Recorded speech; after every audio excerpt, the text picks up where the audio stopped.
আমার মনে হয় ৫টার ভিতরে একটা হবে। ৫টা গরুর মধ্যে এরকম আপনারটা একটা হবে, হ্যাঁ। মাশাআল্লাহ।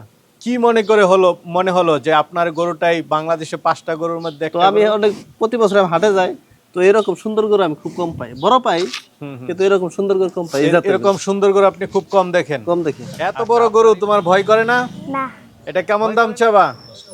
10 লাখ। বিসমিল্লাহির রহমানির রহিম। আসসালামু আলাইকুম সুপ্রিয় দর্শক মণ্ডলী, আশা করি আপনারা ভালো আছেন, সুস্থ আছেন। দর্শক বন্ধুরা, 2026 ঈদকে কেন্দ্র করে প্রান্তিক পর্যায়ে এবং বড় বড় খামারিরা কিন্তু সেরা সেরা মানের গরু পালন করেছেন। প্রতি বছরে আপনাদেরকে আমরা দেখিয়ে থাকি, তো এই বছর অনেক গরু দেখিয়েছি, কিন্তু দেখুন এটার মতো গরু কয়টা দেখেছেন? মাশাআল্লাহ, বিশাল আকৃতির গরু প্রান্তিক পর্যায়ে আমিনুল ভাই পালন করেছেন। ভাই এর আগেও একটা গরু পালন করেছিলেন, বিশাল আকৃতির পালোয়ান। ওই গরুটা গাবতলী হাট কাঁপিয়েছিল। তো ভাই আশা করতেছেন যে এবার ভাইয়ের এই বীর গরুটিও বাংলাদেশ কাঁপাবে। তো আজকে আপনাদেরকে আমরা এই বীর গরুটা সম্পর্কে জানাবো। এটা কেমন ওজন হয়েছেন, কেমন টাকা দাম চাচ্ছেন, কিভাবে উনি এত বড় গরু মাশাআল্লাহ লালন পালন করছেন, সেটাও জানার চেষ্টা করবো। আর ভাইয়ের ঠিকানা হচ্ছে মানিকগঞ্জ জেলা সিংহের থানার একদম সিংহের বাস স্ট্যান্ডের সাথেই। তো চলুন গরুটি একটু দেখাই, দরদাম সহ বিস্তারিত জানাই। আসসালামু আলাইকুম। ওয়ালাইকুম সালাম। কেমন আছেন ভাই? আলহামদুলিল্লাহ। ভাইয়ের নামটা একটু বলবেন। মোহাম্মদ আমিনুল ইসলাম। আমিনুল ইসলাম ভাই, মাশাআল্লাহ বিগ সাইজের ষাঁড় গরু দেখতে পাচ্ছি।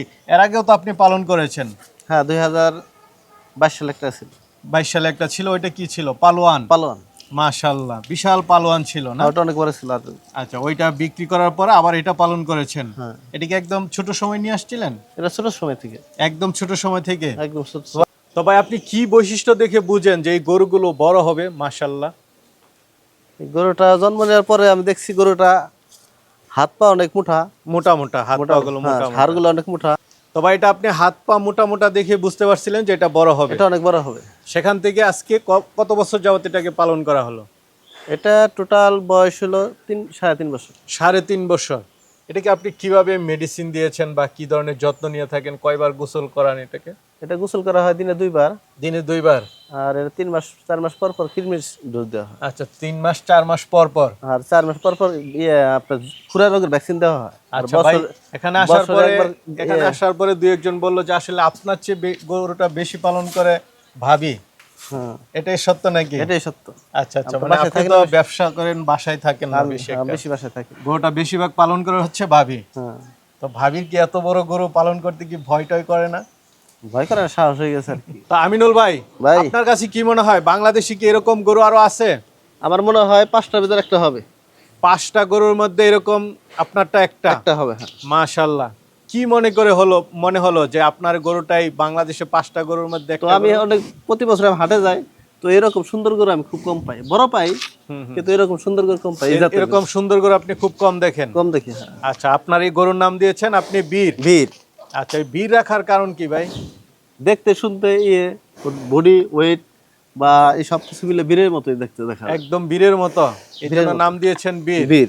আর এর আগে নাম দিয়েছেন পালোয়ান। ওইটা কি পালোয়ানের মতো ছিল? পালোয়ানের মতোই ছিল। ওটা এমন দৌড় মারতো, 1 কিলোমিটার দৌড় দিতে পারতো। আচ্ছা আচ্ছা, এত বড় গরু। এটা হচ্ছে বীর। বীর।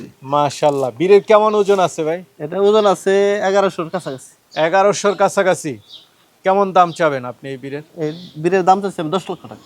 10 লাখ টাকা চাওয়া দাম? চাওয়া দাম। আচ্ছা ভাই, আপনি বলছিলেন যে আপনার পালোয়ান যখন গাবতলী হাটে নিয়েছেন, গাবতলী হাট কাঁপিয়েছে এবং প্রথম দামে আপনারটা ছিল 10 লাখ। 10 লাখ। তা আপনি কি মনে করেন এবার আপনার বীরও কি গাবতলী হাট কাঁপাতে পারবে? হ্যাঁ, ইনশাআল্লাহ। মনে হয় এবছর কাঁপাবে। ইনশাআল্লাহ। ইনশাআল্লাহ। আচ্ছা আচ্ছা, এবারও আপনার কাছে মনে হচ্ছে যে গাবতলী হাট আপনার বীর কাঁপাবে? বীর কাঁপাবে। কারণ প্রান্তিক পর্যায়ে এরকম সুন্দর গরু খুব কম। খামারগুলোতে তো আছে, কিন্তু হাটে এরকম গরু খুব কম আসে, যার কারণে ভাইও মনে করছেন যে ভাইয়ের গরুটা এবার গাবতলী হাট কাঁপাবে। অনেকেই তো নিতে চাবে।